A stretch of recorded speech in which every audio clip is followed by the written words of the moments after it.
बिस्मिल्लाहिर्रहमानिर्रहीम। आज हम स्टार्ट करते हैं बायो के न्यू चैप्टर को। इस चैप्टर का नाम है इनहेरिटेंस। इनहेरिटेंस को हम हेरिडिटी भी बोलते हैं, सही है। 10 क्लास में इस चैप्टर का नाम है इनहेरिटेंस, लेकिन सेकेंड ईयर में यही सेम चैप्टर है, वहाँ पर इस चैप्टर का नाम होगा क्या? हेरिडिटी, सही है। तो हम पहले ये सीख लेते हैं कि इनहेरिटेंस का मतलब क्या है और हेरिडिटी का मतलब क्या है। इस चैप्टर में हम पढ़ेंगे क्या, सही है। लेकिन उन बातों को सीखने से पहले हम लोग कुछ डेली लाइफ की बातें कर लेते हैं। देखें, जब भी हम किसी छोटे बच्चे को देखते हैं डेली लाइफ में, सही है, तो हम अक्सर बात किया करते हैं कि देखो, इसकी आंखें तो बिल्कुल इसके अब्बू पर गई हैं, सही है। इसके बोलने का अंदाज तो बिल्कुल इसके चाचा की तरह है, सही है। या हम बोल रहे होते हैं कि इसकी स्किन का कलर तो बिल्कुल इसके अब्बू की तरह है, वाइट है। क्लियर हो रहा है कि नहीं? तो फिर इंसान के ज़हन में ये सवाल आ जाता है कि नहीं, इस छोटे बच्चे में उसके माँ-बाप की जो ख़ुसूसियात हैं, सही है, चाहे वो उसके माँ-बाप का स्किन कलर हो, चाहे उसके माँ-बाप के बालों का यानी हेयर कलर हो, चाहे उसके अब्बू का हाइट हो कि उसका बाप कितने हाइट का है तो उसका बेटा भी या उसकी बेटी भी उतने ही हाइट की होगी, सही है। तो ये चीज़ें या ये कैरेक्टर्स या ये खसूसियात या ये प्रॉपर्टी माँ-बाप से उनके बेटों में यानी उनके ऑफ़स्प्रिंग में कैसे ट्रांसफ़र हुई हैं। क्लियर हो गया कि नहीं? तो बेसिकली इस चैप्टर में हम ये पढ़ेंगे कि पेरेंट्स से, किस चीज़ से? पेरेंट्स से यानी माँ-बाप से उनके बच्चों में कैरेक्टर्स यानी खसूसियात कैसे कैसे ट्रांसफ़र होते हैं, चाहे वो खसूसियात स्किन कलर हो, चाहे वो खसूसियत उनके बालों का कलर हो, चाहे वो खसूसियत उनके सोचने का अंदाज़ हो, चाहे वो खसूसियत उनके बोलने का अंदाज़ हो। क्लियर हो गया कि नहीं? तो ये सारी बातें हम पढ़ेंगे कौन से चैप्टर में? इनहेरिटेंस में। तो देखें, इनहेरिटेंस की बहुत ही सिंपल डिफिनीशन है कि बायो की वो ब्रांच जिसमें हम क्या पढ़ते हैं, जिसमें हम ये पढ़ते हैं कि पेरेंट्स से यानी माँ-बाप से उनके बच्चों में, ऑफ़स्प्रिंग में कैरेक्टरिस्टिक यानी माँ-बाप की खसूसियात कैसे ट्रांसफ़र होंगे। क्लियर हो गया कि नहीं? कैसे ट्रांसफ़र होंगे, वो कौन-कौन से फैक्टर होंगे जो माँ-बाप से कैरेक्टरिस्टिक को ट्रांसफ़र करेंगे, कहाँ पर? उनके ऑफ़स्प्रिंग में। तो ये सारी बातें हम पढ़ेंगे कहाँ पर? इनहेरिटेंस में। यानी इनहेरिटेंस बायो की वो ब्रांच जिसमें हम क्या स्टडी करते हैं कि हम हमारे साथ पेरेंट्स से ऑफ़स्प्रिंग में कैरेक्टरिस्टिक खसूसियात कैसे ट्रांसफ़र होते हैं। यहाँ तक क्लियर हो गया कि नहीं? तो मैं बोल सकता हूँ कि the transfer of characteristic from parents to their offspring is called inheritance और हेरिडिटी। क्लियर हो गया यहाँ तक कि नहीं? अब देखें, इसकी दूसरी डिफिनीशन ये है, the organism produce offspring that resemble to their parents, this resemblance is called inheritance. दूसरी डिफिनीशन मैंने बहुत ही सिंपल लिखी है। इसका ये मतलब है कि हम डेली लाइफ में देखते हैं कि जो ऑफस्प्रिंग होते हैं, जो क्या होते हैं, जो बच्चे होते हैं, उनके खसूसियात, चाहे वो उनका स्किन कलर हो, चाहे वो उनके बोलने का अंदाज़ हो, सही है, चाहे वो उनके नाक का स्टाइल हो, सही है। आप लोगों ने देखा होगा कि कुछ छोटे-छोटे बच्चों की नाक बहुत बड़ी होती है, सही है। तो हमारे ज़हन में ये ख़्याल आ जाता है कि नहीं, इसकी नाक इतनी बड़ी क्यों है, सही है। तो ये बेसिकली ऐसा होता है कि ये जो ख़ुसूसियत है उसके नाक का स्टाइल बड़ी हो, छोटी हो, सही खूबसूरत हो, ये बेसिकली डिपेंड करता है उसके माँ-बाप पर। अगर उसके माँ-बाप की नाक खूबसूरत होगी तो उनके बेटों की यानी उनके ऑफ़स्प्रिंग की, औलाद की, ऑफ़स्प्रिंग का मतलब होता है औलाद की नाक भी खूबसूरत होगी।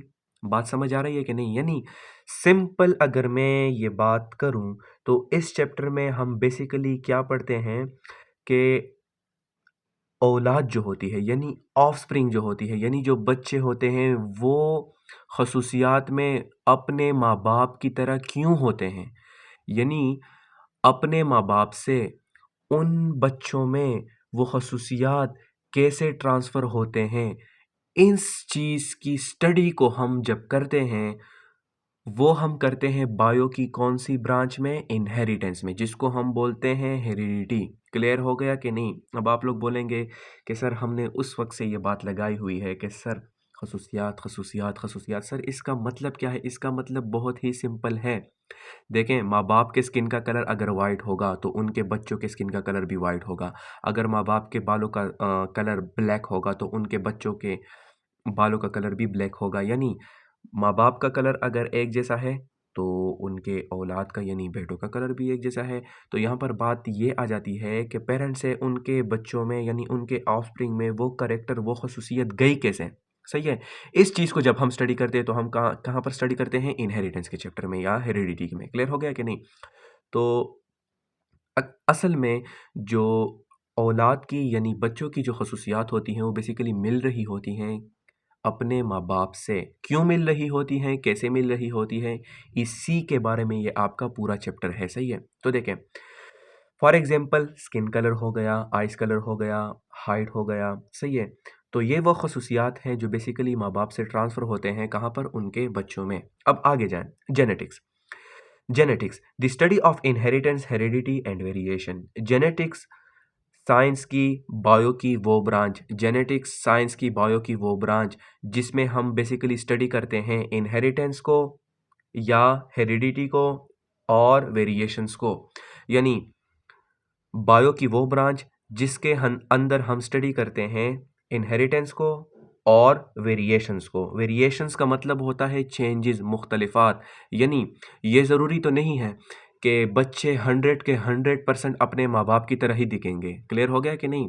यानी आज तक आप लोगों ने कभी भी कोई ऐसा बच्चा नहीं देखा होगा जिसकी शक्ल बिल्कुल उसके बाप से मिलती हो। क्लियर हो गया कि नहीं? यानी बिल्कुल बाप की तरह 100% वो क्या हो? अपने बाप की तरह हो। नहीं, ऐसा नहीं होता। कुछ चेंजेस तो आएँगे। वो जो चेंजेस होते हैं माँ-बाप और उनके बच्चों के दरमियान, उन चेंजेस को हम बोलते हैं वेरिएशंस, उनको हम बोलते हैं वेरिएशन। और ये वेरिएशंस भी हम कहाँ पर स्टडी करते हैं? ये हम स्टडी करते हैं जेनेटिक्स में। तो जेनेटिक्स में हम कौन-कौन सी बातें स्टडी करते हैं? जेनेटिक्स बायो की वो ब्रांच है जिसमें हम इनहेरिटेंस भी स्टडी करते हैं, यानी माँ-बाप से उनके बच्चों में खसूसियात कैसे ट्रांसफ़र हुई, इनहेरिटेंस उस चीज़ का नाम है, सही है? या बच्चे अपने माँ-बाप की तरह क्यों दिखते हैं, क्यों सेम दिखते हैं, इसको हमने बोला इनहेरिटेंस। या यहाँ पर हमने नेक्स्ट बात ये की कि माँ-बाप और उनके बच्चों में जो चेंजेस होते हैं, कुछ चेंजेस तो आएँगे, उस चेंजेस को हम बोलते हैं वेरिएशंस। तो इनहेरिटेंस और वेरिएशन की स्टडी हम बायो के जिस ब्रांच में करते हैं, उस ब्रांच का नाम है जेनेटिक्स। तो मैं बोल सकता हूँ कि the study of inheritance, heredity and variation is called genetics. Clear हो गया कि नहीं? और the study of genes is called genetics. ये नीचे वाली जो डेफिनिशन मैंने लिखी है, यानी बायो में जब भी हम जीन की स्टडी करें, बायो में जब भी हम जीन की स्टडी करें, अब जीन किस चीज़ को बोलते हैं ये हम आगे पढ़ेंगे, सही है? तो जीन की स्टडी को भी हम बोलते हैं जेनेटिक्स। यहाँ तक क्लियर हो गया कि नहीं? आगे जाएँ। फॉर द फर्स्ट टाइम, यानी दुनिया में सबसे पहले वो साइंसदान जिसने इस जेनेटिक्स वर्ड को इस्तेमाल किया था, उस साइंसदान का नाम था बैटिसन, उसका नाम है बैटिसन। बैटिसन ने दुनिया में पहली दफ़ा ये वर्ड इस्तेमाल किया जेनेटिक्स, और कब इस्तेमाल किया? 1906 में। यहाँ तक क्लियर हो गया कि नहीं? थोड़ा आगे चलते हैं। अब आगे देखें। वेरिएशन, वेरिएशन को मैंने कैसे डिफ़ाइन किया? यानी ये ज़रूरी तो नहीं कि बच्चे 100 के 100% अपने माँ-बाप की तरह दिखें, ये बिल्कुल पॉसिबल नहीं है। कुछ ना कुछ चेंजेस ज़रूर आएँगे, कुछ ना कुछ चेंजेस ज़रूर आएँगे। क्लियर हो गया कि नहीं? तो बेसिकली वो चेंजेस जो माँ-बाप और उनके बच्चों के दरमियान पाए जाते हैं, चाहे वो हाइट का चेंज हो, चाहे वो बोलने का अंदाज़ हो, सही है? चाहे वो चलने का अंदाज़ हो, सही है? चाहे वो सोचने का अंदाज़ हो, वो सोचते कैसे हैं, क्लियर हो गया कि नहीं? तो उन चेंजेस को हम बोलते हैं वेरिएशन। तो मैं बोल सकता हूँ कि the offspring are different from their parents, यानी जो बच्चे होते हैं, जो औलाद होती है, वो बेसिकली डिफरेंट होती है, चेंज होती है अपने माँ-बाप से। बहुत से एस्पेक्ट्स में बहुत से तरीकों से चेंज होती है। इन डिफरेंसेस को यानी इन चेंजेस को हम बोलते हैं वेरिएशन, इनको हम बोलते हैं वेरिएशन। अब यहाँ पर मैंने कुछ छोटे-छोटे पॉइंट्स लिखे हैं। हमने बात की जेनेटिक्स की, जेनेटिक्स किसे बोलते हैं? इनहेरिटेंस किसे बोलते हैं? यानी विरासत किसे बोलते हैं? क्लियर हो गया कि नहीं? हेरिडिटी किस चीज़ का नाम है? उसके बाद जेनेटिक्स का word for the first time किसने इस्तेमाल किया था? अभी कुछ छोटे-छोटे पॉइंट्स हैं। जेनेटिक्स जो है, जेनेटिक्स जेनेटिक्स की बुनियाद जिस साइंसदान ने रखी थी, उस साइंसदान का नाम है मेंडल। तो अगर आपसे एमसीक्यूज़ में पूछा जाए कि द फादर ऑफ जेनेटिक्स कौन है, तो आपने जवाब देना है कि the father of genetics is known as Mendel. Mendel वो पहला इंसान था जिसने वो सारे तरीके डिस्कवर किए, वो सारे तरीके ढूँढे, जिन तरीकों की मदद से माँ-बाप से कैरेक्टरिस्टिक, विरासत, खूबियाँ ट्रांसफ़र होती हैं, सही है? ट्रांसफ़र होती है उनके बच्चों में, सही है? तो वो पहला कौन-सा इंसान था? मेंडल था, इसलिए हम मेंडल को बोलते हैं father of genetics. He discovered the mechanism of inheritance, यानी मेंडल ने क्या काम किया था? उसने बेसिकली वो तरीका डिस्कवर किया था, दरियाफ़्त किया था, जिस तरीके की मदद से पेरेंट्स से उनकी बच्चों में खसूसियात ट्रांसफ़र होते हैं। अब यहाँ पर एक छोटा-सा क्वेश्चन आ जाता है, अगर ऐसे लो में आ गया कि which molecule in the body is responsible for inheritance, यानी यहाँ पर हमने पढ़ा कि इनहेरिटेंस किस चीज़ का नाम है, वेरिएशन किस चीज़ का नाम है, सही है? उसके साथ-साथ जेनेटिक्स किस चीज़ का नाम है। उसके बाद हमने इनहेरिटेंस में ये बात की कि इनहेरिटेंस में माँ-बाप से उनके बच्चों में खसूसियात ट्रांसफ़र होते हैं। चाहे वो स्किन का कलर हो, चाहे उनके बालों का कलर हो, चाहे सोचने का अंदाज़ हो, चाहे बोलने का अंदाज़ हो। क्लियर हो गया कि नहीं?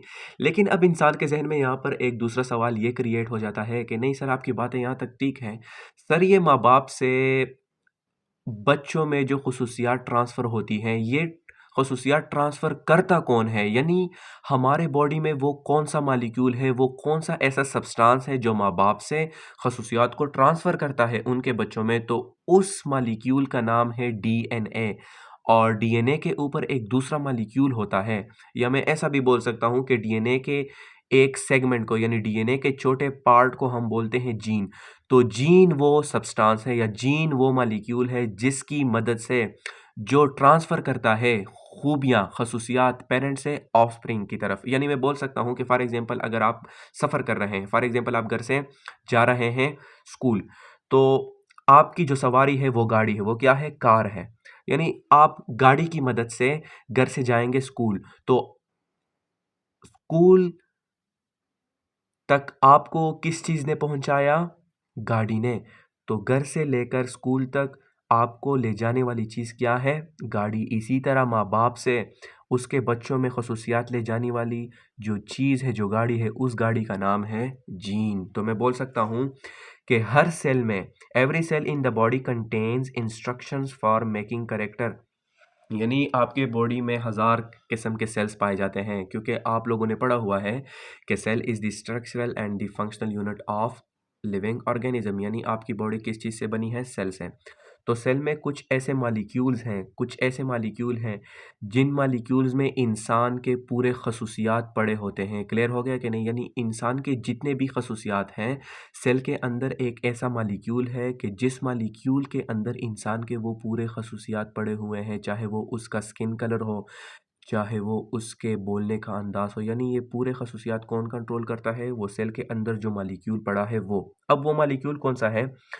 These instructions are present in the molecule of DNA in the form of chemical codes called genes, यानी आपके बॉडी में वो जो मॉलिक्यूल है, जिस मॉलिक्यूल में आपके पूरे खसूसियात पड़े हुए हैं, उस मॉलिक्यूल का नाम है डीएनए, और डीएनए के ऊपर भी छोटे-छोटे कोड्स पड़े हुए हैं। क्या पड़े हुए हैं? कोड्स। वो भी छोटे-छोटे मॉलिक्यूल पड़े हुए हैं। उन मॉलिक्यूल का नाम है जीन।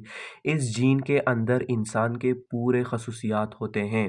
ये वो जीन है, ये जीन जो होता है, ये बेसिकली माँ-बाप से ट्रांसफ़र हो जाता है उनके बच्चों में। ये जीन ट्रांसफ़र हो जाता है माँ-बाप से उनके बच्चों में। और जब ये जीन ट्रांसफ़र होगा माँ-बाप से उनके बच्चों में, तो आपको पता है कि इस जीन में होते हैं क्या? खसूसियात। किसके? माँ-बाप के। किसके? माँ-बाप के। तो जब ये जीन ट्रांसफ़र होगा कहाँ पर? ऑफ़स्प्रिंग में, यानी बच्चों में। तो ये जीन अपने साथ लेकर जाएगा माँ-बाप के क्या? पूरे खसूसियात, और ये खसूसियात फिर किस में आएँगे? ऑफ़स्प्रिंग में। तो मैं बोल सकता हूँ कि खसूसियात ट्रांसफ़र हो गए माँ-बाप से उसके ऑफ़स्प्रिंग में, किस चीज़ की मदद से? जीन की मदद से। तो इस स्टडी को हम बोलते हैं इनहेरिटेंस, और इस ब्रांच को हम बोलते हैं जेनेटिक्स। तो वहाँ पर इसलिए मैंने लिखा था कि द स्टडी ऑफ जीन, यानी जीन की स्टडी को हम बोलते हैं जेनेटिक्स। अब देखें यहाँ पर मैंने लाइंस लिखी हुई हैं कि करेक्टर्स यानी खसूसियात are transfer from parents to their offspring in the form of gene, यानी माँ बाप से उनके बच्चों में जो खसूसियात, करेक्टर का मतलब होता है खसूसियात ट्रांसफ़र होते हैं किस चीज़ की फॉर्म में, जीन्स में। Genes is the smallest segment of DNA, यानी बेसिकली ये जो जीन है ये कोई अलग मालिक्यूल नहीं है। अगर फॉर एग्जांपल मेरे पास ये क्या है, ये मेरे पास एक लंबा मॉलिक्यूल है किस चीज़ का, डीएनए का, तो डीएनए के स्मॉल सेगमेंट को अगर मैंने इतना काट लिया, इस स्मॉल टुकड़े को मैं क्या बोलूँगा, जीन। सेगमेंट को बोलते हैं जीन। हम पढ़ेंगे कि जीन किस चीज़ का नाम है, डीएनए हम डिटेल से पढ़ेंगे। आपने डीएनए केमिस्ट्री में भी पढ़ी होगी, सही है, लेकिन यहाँ पर भी हम डिटेल से पढ़ेंगे। ये बात हमेशा याद रखें कि आपके बॉडी में होती है प्रोटीन साइंथेसिस। प्रोटीन साइंथेसिस वो प्रोसेस है जिस प्रोसेस की मदद से आपके बॉडी में प्रोटीन बनते हैं। तो प्रोटीन साइंथेसिस भी जब आपके बॉडी में होती है, यानी प्रोटीन का बनना, वो प्रोटीन का बनना भी कौन कंट्रोल करता है, वो कंट्रोल करता है डीएनए। यानी आपके बॉडी में 1000 किस्म के प्रोटीन बन रहे होते हैं, यानी मुख्तलिफ टाइप्स ऑफ प्रोटीन आपके बॉडी में बन रहे होते हैं। अब सवाल यहाँ पर यह क्रिएट हो जाता है कि वो मुख्तलिफ टाइप्स ऑफ प्रोटीन जब बनते हैं उसको कोई ऑर्डर तो देगा, सही है, कोई उसको इंस्ट्रक्शन यानी रूल्स तो बताएगा कि अभी आपने ये वाला प्रोटीन तैयार होना है, अभी आपने ये वाला प्रोटीन तैयार होना है। तो वो इंस्ट्रक्शंस, वो तरीके प्रोटीन बनाने के जो दे रहा होता है, उस मॉलिक्यूल का नाम है डीएनए। तो मैं बोल सकता हूँ कि protein synthesis in a cell is also controlled by DNA. तो आज हमने बात की इनहेरिटेंस के बारे में, उसके बाद हमने बात की हेरिडिटी के बारे में, उसके बाद हमने बात की वेरिएशन, जेनेटिक्स, सही है, और कुछ इंपॉर्टेंट पॉइंट्स के बारे में। आई होप आप लोगों को समझ आया होगा। इसके बाद भी अगर कोई क्वेश्चन हुए तो आप लोग मुझसे पूछ सकते हैं। क्लियर हो गया कि नहीं? Thank you very much.